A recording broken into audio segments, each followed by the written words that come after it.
इससे पहली चीज के बारे में मैं कुछ आपको दिखाना चाह रहा हूँ कि जो हमारी पृथ्वी है, अर्थ है, वो देखिए बिल्कुल पूरी तरह से सीधी नहीं है, कुछ इसमें झुकाव है। ये जो देख रहे हैं आप, ये कुछ झुकाव है, यहाँ से इतना झुकाव है। अगर हम इसको उठा करके सीधा कर देंगे तो ये झुकाव कम हो जाएगा।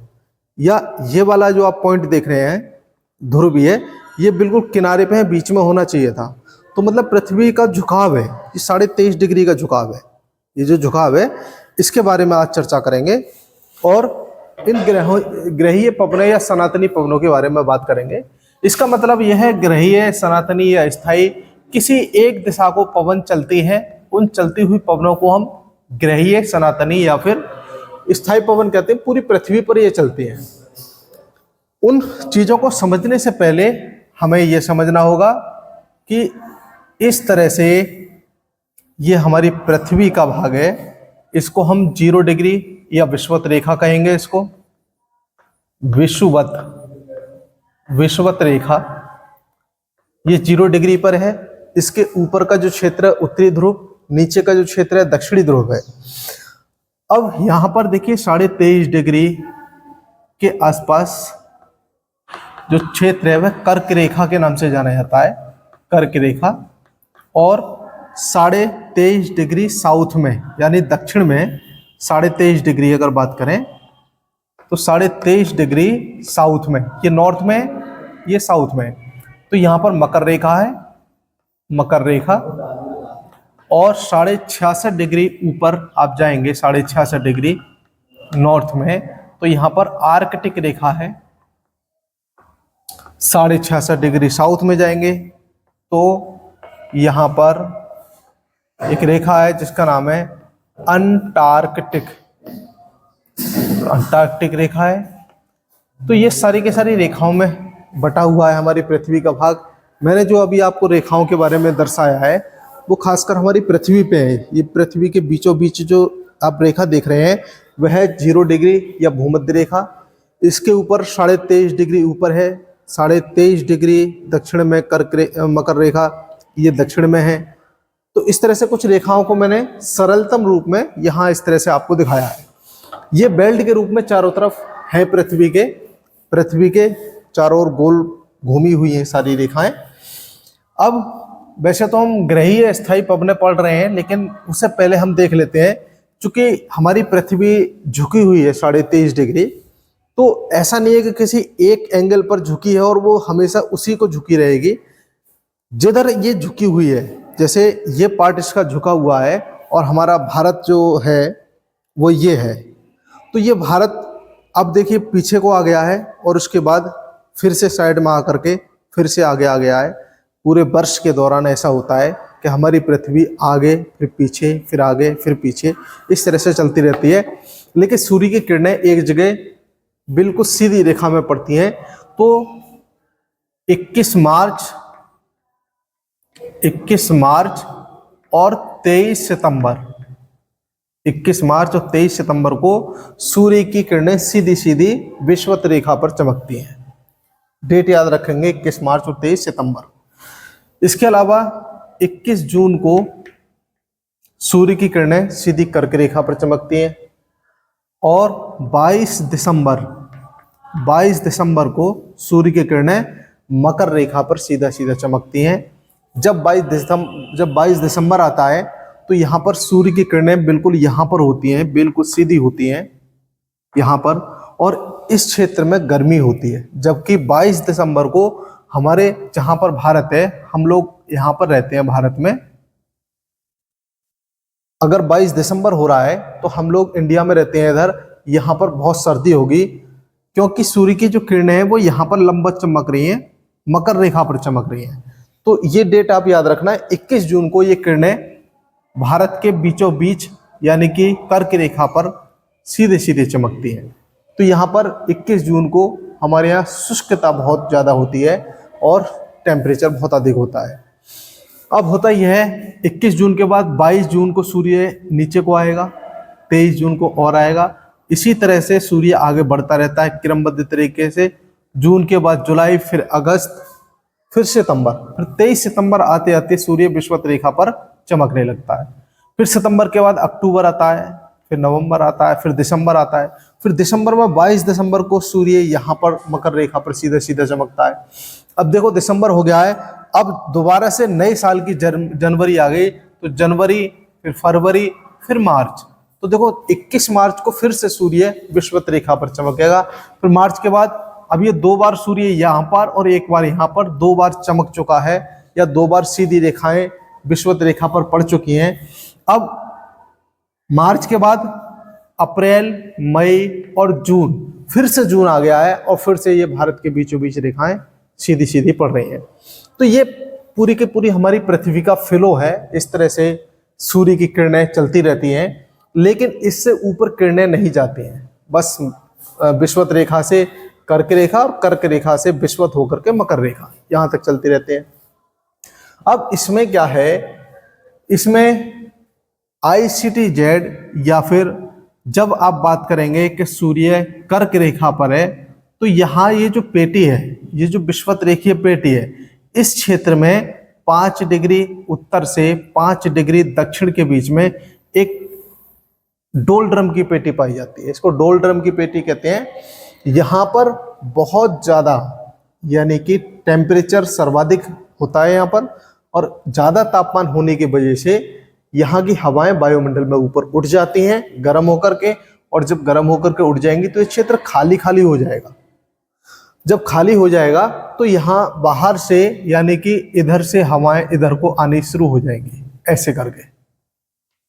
ये देखिए हवाएं इधर से आ रही हैं, इस तरह से आ रही हैं, लेकिन अब पृथ्वी, ये पश्चिम का हिस्सा है, ये पूरब का हिस्सा है, पश्चिम से पूरब को ऐसे घूम रही है। जब पृथ्वी इस तरह से घूम रही है, रोटेट कर रही है, तो फिर ये जो हवाएं आपको दिखाई दे रही हैं, ये अब तिरछी हो जाएंगे, कुछ ऐसे हो जाएंगे, और ये वाली जो हवाएं ऊपर आप देख रहे थे, ये कुछ ऐसे हो जाएंगी। तो जो इनकी जो आप देख रहे हैं, इनकी जो दिशा देख रहे हैं, ये उत्तर पूरब से दक्षिण पश्चिम की ओर है उत्तरी गोलार्ध में, जबकि दक्षिणी गोलार्ध में दक्षिण पूरब से उत्तर पश्चिम की ओर है। तो ये दिशाएं आप जरूर याद रखें। ICTZ या फिर डोलड्रम की जो पेटी होती है वो 5 डिग्री उत्तर से 5 डिग्री दक्षिण के बीच होती है। चलिए आप इसको थोड़ा सा आप यहाँ पर आप समझिए कि ये जो आप क्षेत्र देख रहे हैं, ये डोलड्रम की पेटी का क्षेत्र है, यानी कि 5 डिग्री उत्तर से 5 डिग्री दक्षिण के बीच में। अब यहाँ से हवाएं ऊपर उठेंगी, चूंकि डोलड्रम की पेटी है।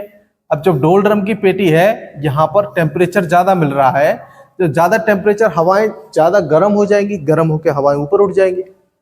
हवाएं ऊपर उठेंगी तो वो कहीं ना कहीं तो गिरेंगी, तो हवाएं इधर को मुड़ करके, अब ये जो मुड़ रही हैं हवाएं, मैं जो दिखा रहा हूं, वो यहां से उठ करके यहां पर गिरेंगी, यानी कि कर्क रेखा के आसपास गिरेंगे। बात में यहाँ पर कर्क रेखा को स्पष्टली मैंने 21 जून दिखाया है, लेकिन एग्जैक्टली यहाँ पर ऐसा नहीं होता है। ये जो गिरेंगी, मैं यहाँ पर लिख दे रहा हूं, ये नीचे को आएंगे और यहाँ का 30 से 35 डिग्री उत्तरी अक्षांश होगा। अब आप मान के चलिए कि यहाँ 0 डिग्री से या 5 डिग्री उत्तर या 5 डिग्री दक्षिण से हवाएं चलेंगी और ये यहाँ पर आकर के गिरेंगी। तो जहां से हवाएं उठ रही हैं, आप ध्यान देंगे इस बात पर, जहां से हवाएं उठ रही हैं, यहां पर निम्न वायु दाब पाया जाएगा। निम्न वायु दाब।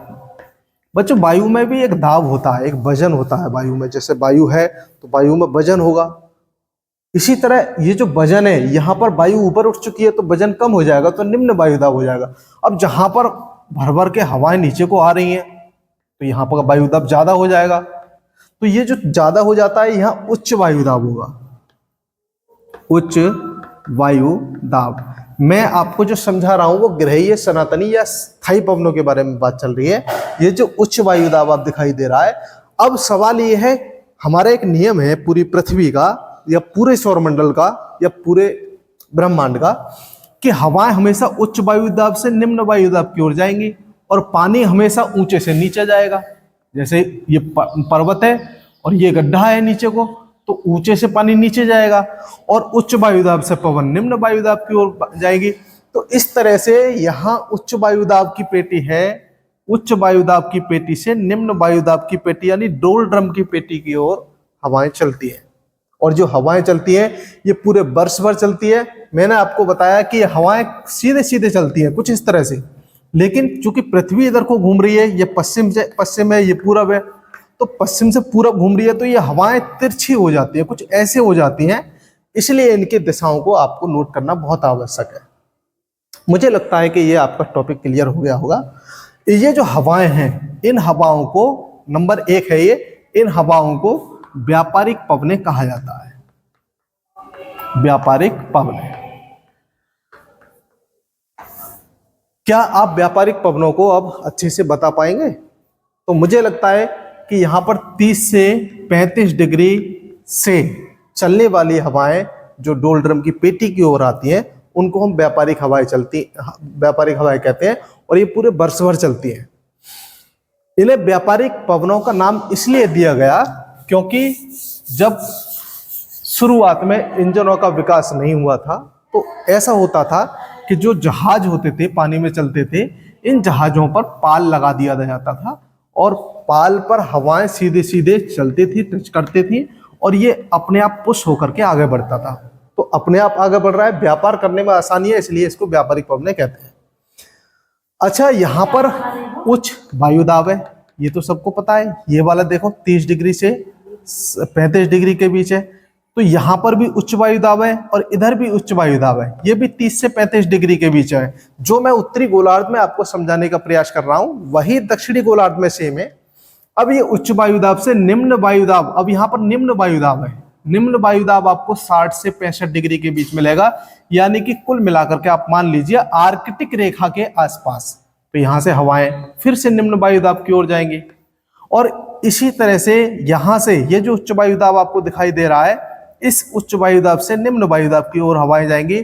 पूरे यूनिवर्स का नियम है, उच्च वायुदाब से हवाएं निम्न वायुदाब की ओर निश्चित रूप से चलती चलती हैं। तो ये जो हवाएं हैं ऊपर की ओर जाएंगी, जहां पर ये जाएंगी वहां पर भी क्षेत्र निम्न वायुदाब की पेटी पाई जाती है।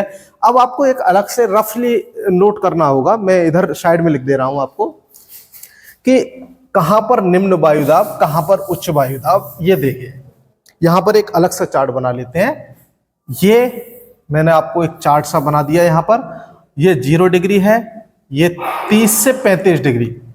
अब ये 30 से 35 में क्यों कह रहा हूं? एग्जैक्ट में इसलिए नहीं कह रहा क्योंकि सूर्य ऊपर भी होता रहता है, नीचे भी होता रहता है, इसलिए ये ICTZ ऊपर नीचे होता रहता है। तो ये 30 से 35 और यहां पर 60 से 65, और ऊपर के लिए क्या है? ऊपर के लिए 90 डिग्री पर एक 90 डिग्री पर ध्रुव है। अब यहां पर देखो 30 से 35 और 60 से 65 डिग्री, और नीचे क्या है? 90 डिग्री है। यहां पर है निम्न वायुदाब, निम्न वायुदाब, ये आप नोट करें जरूर। ये है उच्च वायुदाब, उच्च वायुदाब, और ये भी क्या है? निम्न वायुदाब, निम्न वायुदाब। अब जिस तरह से मैंने उत्तरी गोलार्ध में आपको स्पष्ट किया है, वैसे ही आप दक्षिणी गोलार्ध में लिख लें। तो निम्न वायुदाब, उच्च वायुदाब से निम्न वायुदाब की ओर हवाएं चलेंगी, तो ये हवाएं ऐसे चलेंगे, ये हवाएं ऐसे चलेंगे। जो ये वाली हवाएं हैं जो कि 30 डिग्री से 0 डिग्री की ओर आती हैं, इनको हम व्यापारिक हवाएं कहते हैं। अब जो हवाएं 30 डिग्री 35 डिग्री से 65 डिग्री की ओर जाती हैं, वो दूसरे नंबर की हवाएं हैं, उनको हम कहते हैं पछुआ पवन। मैं इसको रफ कर रहा हूं यहां से। नंबर 2 पर क्या आ गया? पछुआ पवन है, पछुआ पवन है। यह पछुआ पवन जानना आपके लिए बहुत आवश्यक है, क्योंकि यहां से परीक्षा में प्रश्न पूछे जाते हैं। अब ये जो पछुआ पवन है, अगर आप यहां देखेंगे तो ये वाली पवनें पछुआ हैं। कभी कभी इनकी दिशाएं पूछी जाती है, आप दिशाएं नोट कर लें ध्यान से। ये दक्षिण है, यहां पर आप देखेंगे ये दक्षिण है, ये पश्चिम है। तो दक्षिण पश्चिम से उत्तर पूरब की ओर हवाएं ये चलती हैं, और जबकि दक्षिणी गोलार्ध में उत्तर पश्चिम से दक्षिण पूरब की ओर चलती हैं। तो आप नोट कर लें इसके लिए, ठीक है। जब ये हवाएं चलती हैं तो उत्तरी गोलार्ध में, अब 2 गोलार्ध हैं, उत्तरी गोलार्ध है और दक्षिणी गोलार्ध है। उत्तरी गोलार्ध में स्थलों की संख्या ज्यादा है, यानी कि महाद्वीप ज्यादा है, सागर ज्यादा है और छोटे छोटे द्वीप ज्यादा है। दक्षिणी गोलार्ध में पानी ज्यादा है, तो दक्षिणी गोलार्ध में पानी अधिक होने की वजह से, महासागर अधिक होने की वजह से इनकी गति बहुत तेज हो जाती है। जब गति बहुत ज्यादा तेज होती है तो इनको 40 डिग्री के आसपास, याद रखेंगे इसको, 40 डिग्री के आसपास गरजता चालीसा कहा जाता है। गरजता चालीसा। 50 डिग्री के आसपास इनको हम क्या कहते हैं? भयंकर पचासा। भयंकर पचासा। और 60 डिग्री के आसपास हम इनको क्या कहते हैं? गरजता साठा। गरजता साठा। देखो, 40 डिग्री के आसपास गरजता चालीसा, 50 डिग्री भयंकर पचासा, 60 डिग्री गरजता साठा। ठीक, ये जो पवनों के अलग अलग नाम रखे गए हैं 40 से 60 तक, ये नाम इसलिए रखे गए हैं क्योंकि इनकी तीव्रता बहुत ज़्यादा होती है। ये जो आप 30 से 35 डिग्री के बीच उच्च वायुदाब की पेटी देख रहे हैं, ये वाली, ये उच्च वायुदाब की पेटी है। इसे अश्व अक्षांश भी कहते हैं। अश्व अक्षांश। और ये अश्व अक्षांश क्यों कहते हैं, मुझे लगता है आपको पता होगा।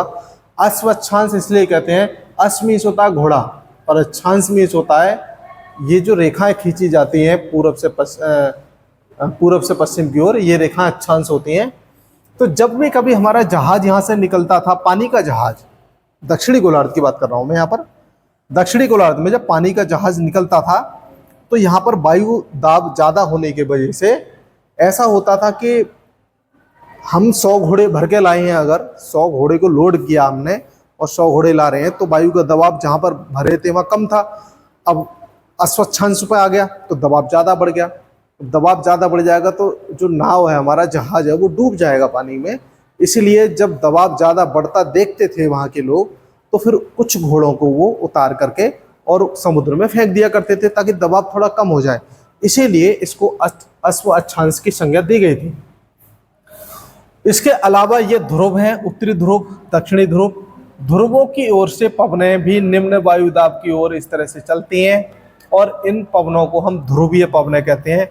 ध्रुवीय पवनों की स्थिति आप देख लो, किधर से किधर को है।